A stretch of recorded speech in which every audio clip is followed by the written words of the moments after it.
Hi friends, welcome to Pramila కాక్బాల్ kitchen.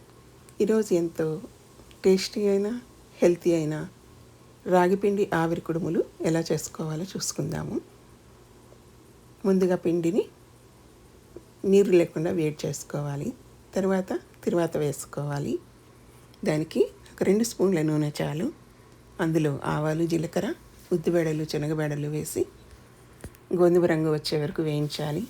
తర్వాత onion cut చేసుకొని అది కూడా ఫ్రై చేసుకోవాలి. కొద్దిగా ఫ్రై అయిన తర్వాత గ్రీన్ చిల్లీ పేస్ట్, ఇంగువ, అల్లము పేస్ట్ వేసి వేయించాలి. కొద్దిగా వేగిన తర్వాత ఇక్కడ మనము మునగాకు తర్వాత కొత్తిమీర వేసాము. మేము ఏదైనా నచ్చిన ఆకుకూర వేసుకోవచ్చు. దిల్ కూడా చాలా బాగుంటుంది, దాంతో కూడా చాలామంది చేసుకుంటారు. ఇది కాదు, వేరే. అవి అన్నీ కలిపి వేయించాక ఇప్పుడు పసుపు, ఉప్పు టేస్ట్కి తగినట్టుగా వేసుకోవాలి. అది కూడా ఫ్రై అయిన తర్వాత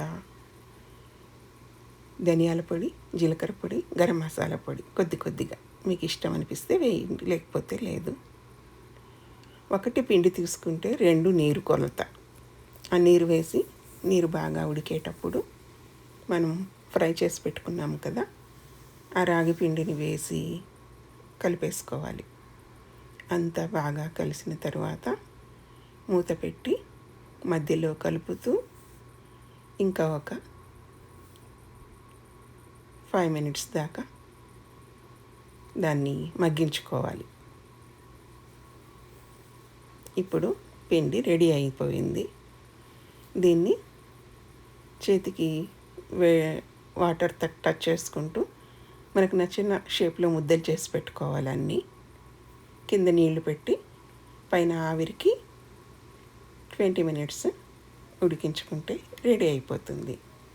హెల్తీ, టేస్టీ రాగి ఆవిరి కుడుములు చాలా బాగుంటాయి. Thank you for watching.